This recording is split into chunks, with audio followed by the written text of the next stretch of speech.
My name is James Harris. When the events described herein occurred, I was 52 years old.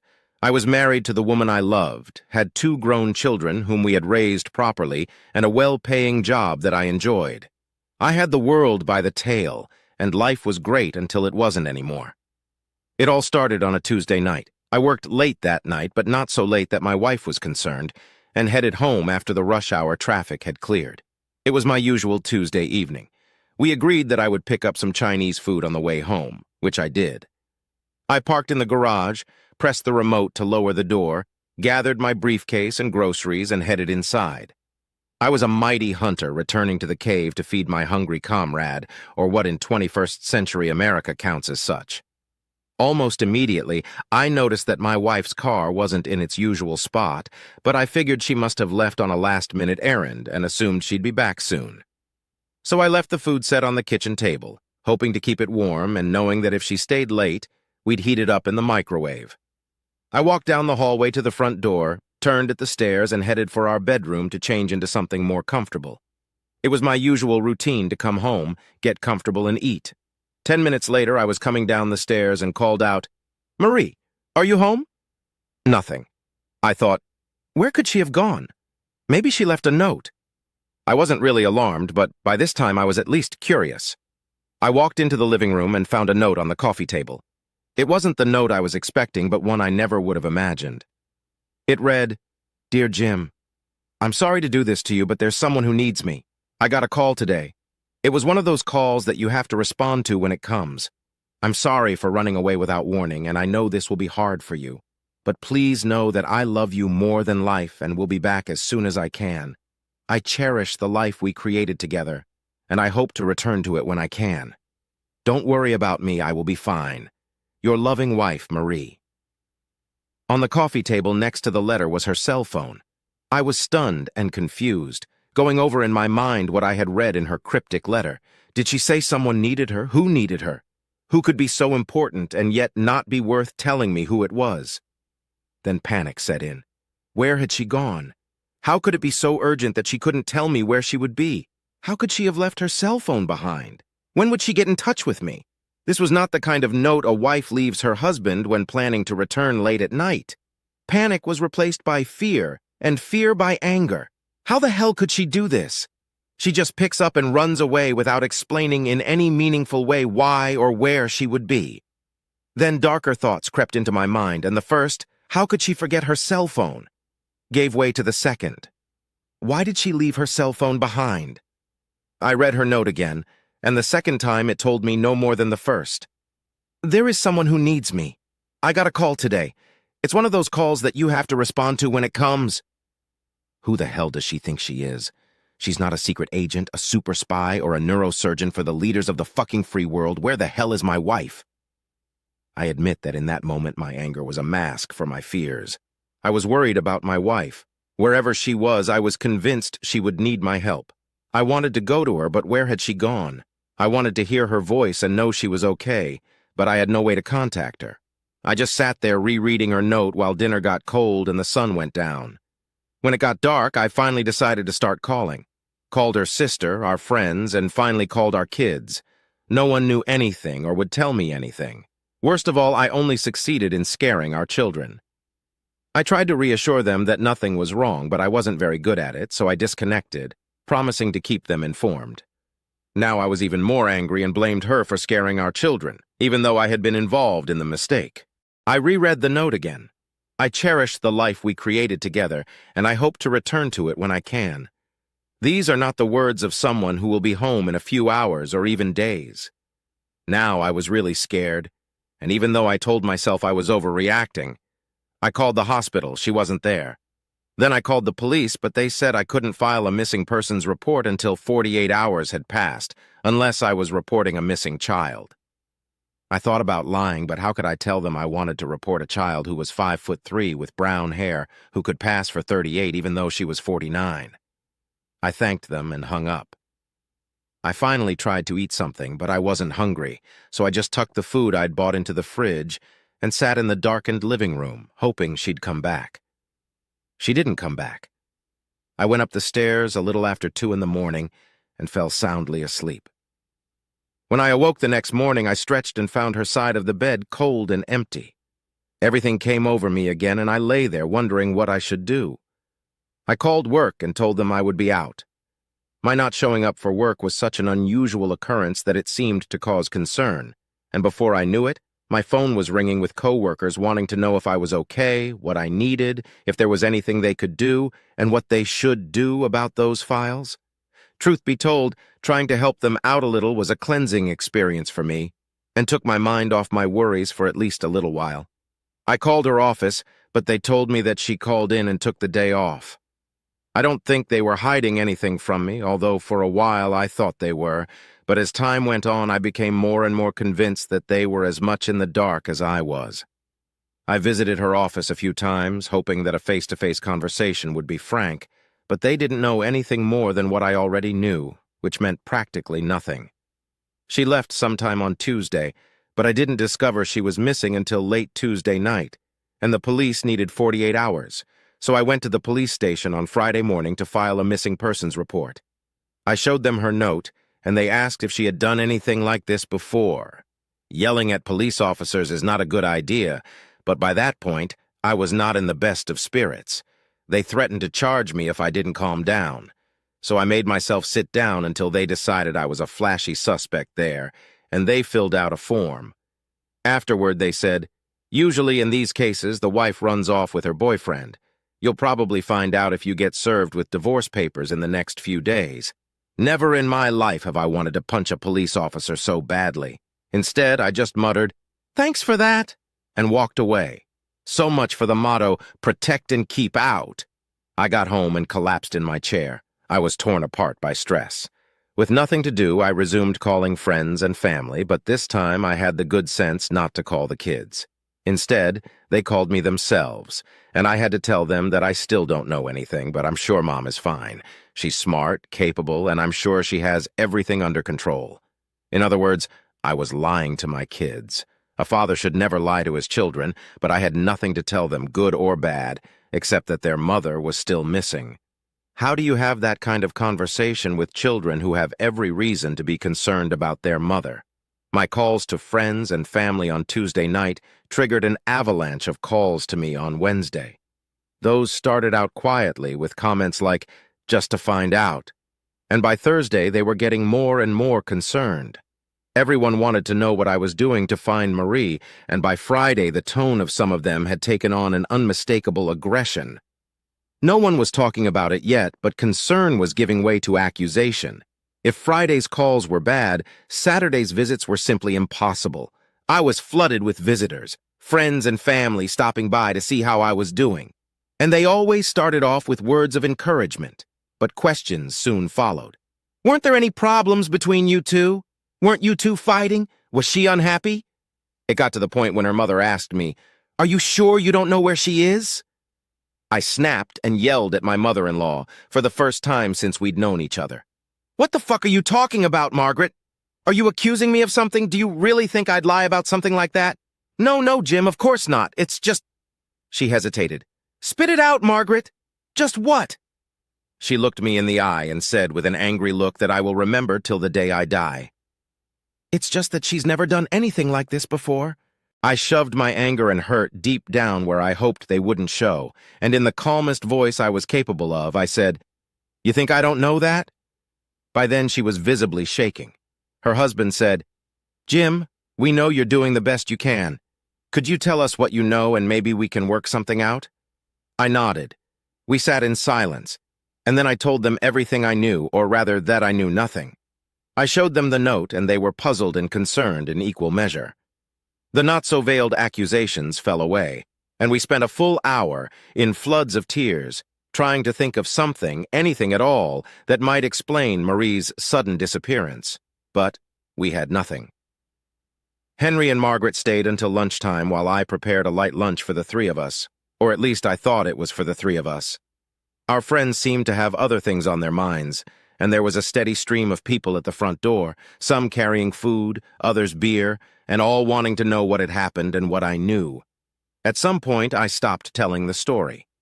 That's when Margaret and Henry intervened. To their credit, the blame was taken off me, and she gave me high marks for being a concerned husband. I know that everyone had their suspicions in the back of their minds, but at least the feeling remained that I had support again. I was simply overwhelmed as one well-wisher after another sat down with me to express their support and concern. I encouraged everyone to contact the police if they thought of anything that might help, but I secretly thought that someone knew something they weren't telling me, and hoped the information would reach the authorities, even if I never found out. As far as I could tell, no one knew anything, and other than a few supporters calling the police to ask if they had any leads, nothing happened for weeks. That is, nothing happened for exactly 2 weeks. The police had my wife's car license along with the make and model, and they put it on their watch list for possible car thefts. When I made a remark to anyone like, "I hope they find her car so they can possibly find her," they looked at each other like I didn't understand something. And I did, and I knew what they were thinking. She had run away, and there was a good chance she wouldn't want to come home even if she was found. I tried to go out to work, but I was useless there, and everyone told me to go home. So I went home, and there I was just as useless. First I sat there and made phone calls. Then I drove around looking for her car, even drove past her friends' houses, thinking maybe they were hiding her, though I couldn't imagine why. Day after day, I worried, called, drove, alarmed the police, but got nowhere. In a fit of desperation, I went to my lawyer to ask what I should do, and he put me in touch with a private investigator. Officially, the police said it was my right. Unofficially, I could see that they didn't like it. I was told that private investigators usually interfere with official investigations, so I asked them, "What do you have at the moment?" They had nothing, so I told them in language that could politely be called frank that I didn't think as if a private investigator would interfere with them finding nothing. They didn't like it, but they couldn't object to it either. The private investigator was expensive and came back with exactly the same thing the police already have. Nothing. As I said, it was 2 weeks after Marie's disappearance. I was still doing the same things, making phone calls, driving around, and watching the news, but I also started checking Marie's social media, her credit card activity, and our bank accounts. There was nothing on the card, but 2 weeks later there were withdrawals from an ATM in a town 200 miles away. I immediately called the police and let them know about it. This got their attention, and within half an hour 2 detectives were at my door and the suspicions began again. Finally, I looked them in the eye, and in the calmest voice I was capable of, but which in retrospect was only one small step away from rage, I said, "No, I didn't go there and I didn't use that car. I was here in the city the whole time, calling friends, driving around looking for her car, and doing a hell of a lot more than any of you. Now you have a lead, so get off your fat asses and follow it." They clearly didn't like me very much, and just as clearly didn't care, but after half an hour of assurances and veiled accusations, they left. To their credit, they did contact the police in that town and gave them the information about the manhunt for Marie and her car. 2 days later, her car was found in a hospital parking lot. The local police called me and said, "Don't do anything, let us do everything, do." I replied, "Hell no," and drove off.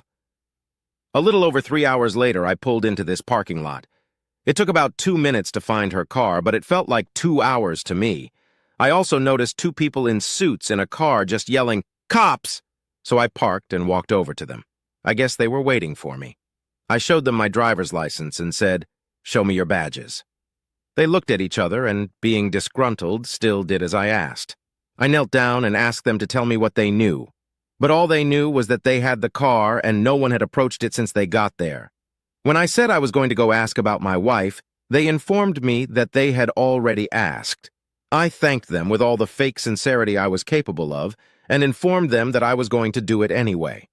My tension was building quickly, and making friends here was not something I was going to do. The hospital receptionist didn't know my wife's name and didn't know anything about the car parked outside, so I decided to join the stakeout. I had nothing to hide and everything to gain, so I asked to sit in the back seat of their car. It was probably the first time I had surprised a police officer since it all started, but they agreed, and I joined them. For the next hour we talked, and I briefly told them the little I knew. When their shift was over and it was time for them to leave, they agreed to let me keep an eye on the car, but made one thing clear. If anyone comes for the car, whether they're coming out of the hospital or driving up to it, don't interfere. Just call us and tell us the car is moving. Don't try to follow it. Don't do anything but call us. Do you understand?" I nodded. "Remember, there's a small chance they have your wife and will lead us to her, but there's a bigger chance that it's just that they bought the car from someone else and don't know anything.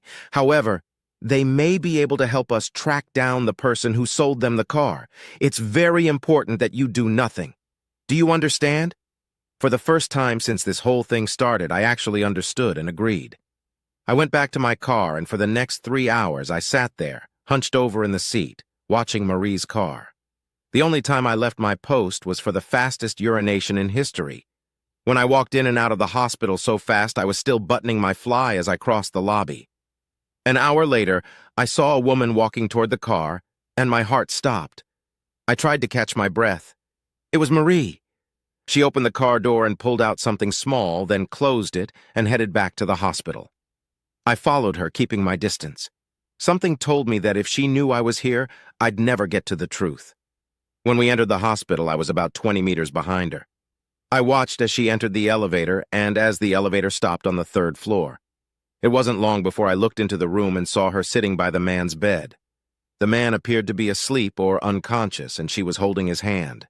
I coughed, and when she turned around and saw me standing in the doorway, my beloved and loving wife fainted. I was angry and confused, but called for a nurse who attended to her until she regained consciousness. Most of this time I spent in studying the man in the bed.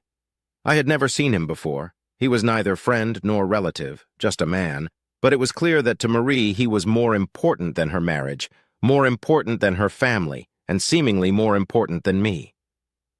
One mystery solved, and immediately a new one appears. While the nurse helped Marie up off the floor, I took the opportunity to call the local detectives and let them know that my wife had been found. They told us to stay put, and they would be right over, and I gave them the room number. Life was starting to get very interesting, and as I looked at the man in the bed, I felt a cold chill in my heart where fear used to be. Coming to her senses, Marie was almost hysterical, and only shook her head when I calmly and coldly asked her questions. "Why, Marie? Who was that man? Why did you run away like that? Why didn't you tell us where you were? Why didn't you tell us you were all right? Marie, what's going on, for God's sake?" A few times she looked like she was going to answer, but then she lowered her head and started sobbing again. I stood there, waiting, asking and wondering when the detectives arrived. I let them have the upper hand and stepped aside, but they immediately asked me to step outside. One of them joined me and asked a dozen questions. I simply told him the truth, that I'd seen Marie approach the car, followed her, and then confronted her in the ward. Confronted, perhaps not a good choice of word, and for the next 5 minutes I assured him that I had done her no harm. When he learned that the nurse had found her lying on the floor, the questions resumed with greater seriousness. All this time his partner had been talking to Marie. In time, I think I convinced them that I hadn't hurt my wife, or maybe she convinced them. I don't know. They wanted me to leave, so I called the ward. "Marie, if I leave here, I'll divorce you. Do you understand me?" That made her hysterical again, and she begged me not to leave. Then I looked the detective in the eye and said, "I'm not going anywhere until I get some answers." Eventually, I was allowed back into the room. As quietly and calmly as I could, I began to ask Marie the questions that were burning in my brain. Marie gave only cryptic half-answers. He is her high school boyfriend, was her first love. He is dying, and he has no one. There were long pages of information left between those lines, but I was left to ask or guess. "How did you live here for 2 weeks without using your charge card?" She was silent for a long time before she finally gave it away. "I lived at his house." "So you know where he lives?" "Of course I do." "And you have a key?" She nodded silently. "How long have you had a key to his house?" She shrugged silently and looked at the floor. I knew that as soon as I made the accusation, there would be hell to pay if I turned out to be wrong. Still, 2 fucking weeks is more than a man should have to wait in the dark for answers. "How long ago, Marie?" She didn't answer. "How long has the affair been going on?" She didn't answer the question or refute the accusation. At times like this, the mind goes quiet. Later, there will be time for new questions and new pain. Okay, I think at the very least you should show me his house. I want you to take me to where you're staying. She stared at me in horror as panic overcame her. Finally, she gave up and nodded silently. She grabbed her coat and we headed to my car. I'll drive you, I said, and then I'll bring you back. She seemed surprised, but agreed. I guess by then the detectives had decided it was a private matter. With a final warning not to do anything stupid, they left. Marie was silent most of the way, only giving me directions as needed. At one point, she barely audibly whispered, I was told that we might be required to reimburse the police for the time wasted. I wanted to ask, who is this we you speak of? But I didn't. God only knows what my pulse and blood pressure were like. I could barely stand on my feet. As we pulled into the short driveway in front of the townhouse, I realized that inside I would likely find the answers to my questions.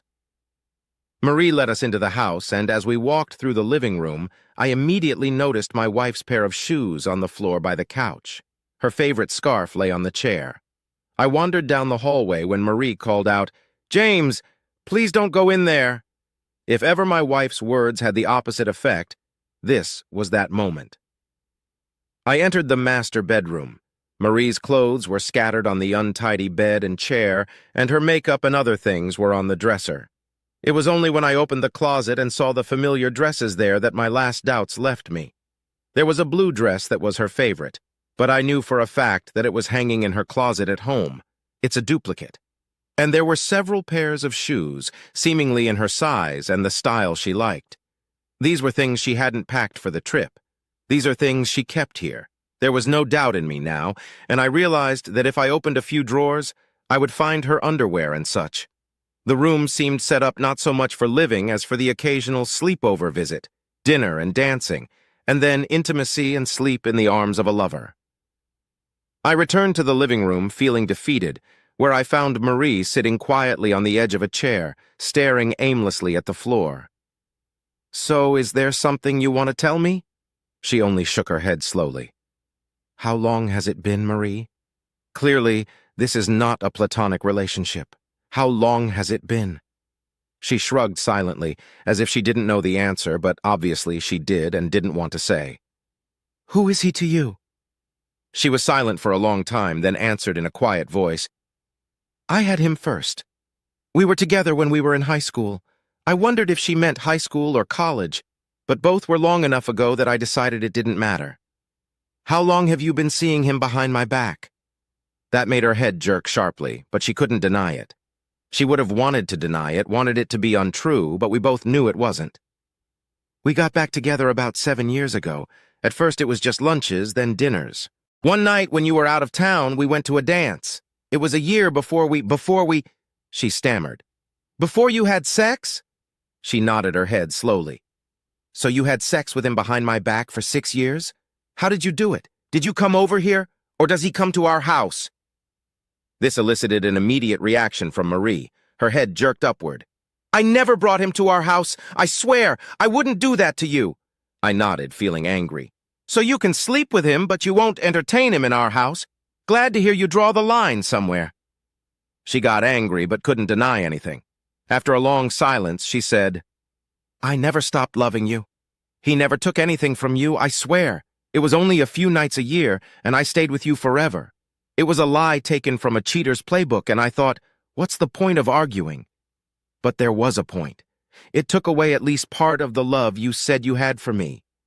You were saving a part of your heart for him. You lied to me repeatedly because of him, made vows to me, but gave him a part of yourself that you said was only for me. Don't tell me he never took anything from me. He took everything, even if you don't think so. Marie was crying, and I stood silently by her side. I knew everything I needed to know. Thought about trashing his house, smashing everything I could, but he wouldn't come back here. In the end, I just gave up. Come on, Marie. I'll take you back to your lover's bedside.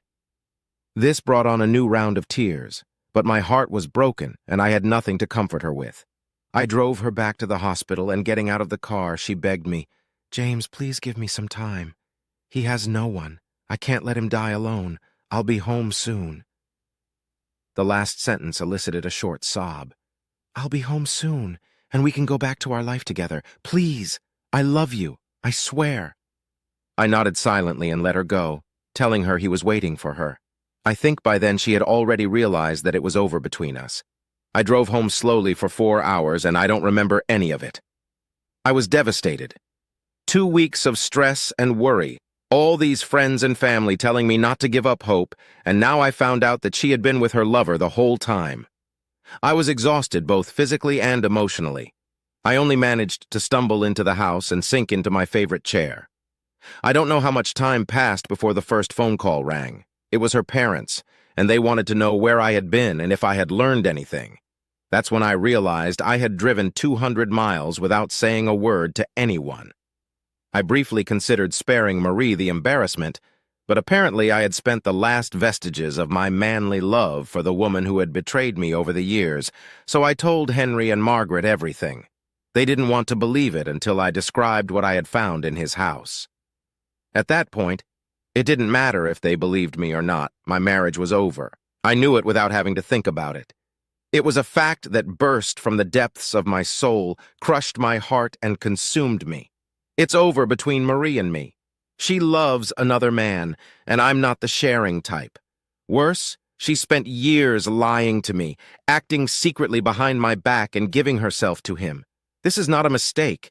This is a life of betrayal, and we can't go back to that. I called her friends to tell them the news, and I spared nothing.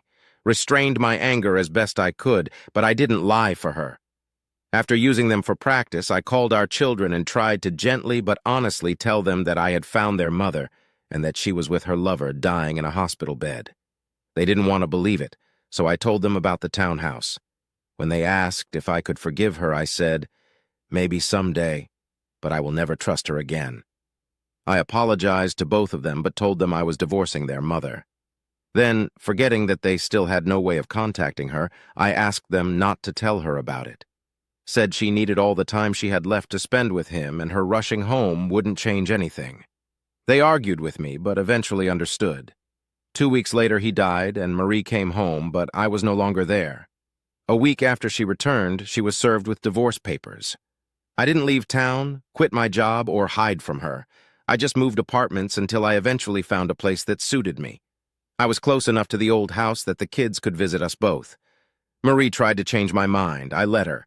She would come to my office or apartment and beg me to change my mind, but I had already made up my mind. She cried and threatened, but it didn't change anything. It lasted 6 years, 6 years of betrayal. And if you count lunches, dinners, and dances, 7. In the end, it was the lies, at least as much as the sex, that ruined our marriage. When I found out how well and how easily she lied to me, lied right to my face with a smile, I realized she didn't look at me with the same devotion I looked at her with. It's been 2 years since the divorce became final. I don't ask, but the kids say their mother just goes to work and then home. She doesn't go anywhere, or so they think. It saddens me that she is suffering so much, but I can't help her. To this day, I can't tell if she is grieving the loss of her first love or the marriage she betrayed. I'm not doing so well myself. I'm not healed, but the pain is slowly lessening. I don't date either, but I've started noticing other women and suspect I'll eventually dip into the dating pool. I am far from trusting another woman outside of a professional environment. I'll never know why she betrayed me, what she lacked, what I couldn't give her, or how she justified her behavior. I suppose I could ask, but what would be the point? It was her decision, and she had somehow at that point come to terms with it. I never told anyone about it because I doubt they would believe me even now, but I never learned his name. There was a man lying on his deathbed in a townhouse where my wife played family when they were together. That's enough for me. You can't get revenge on the dead, and I realized I couldn't forgive the wife who betrayed me.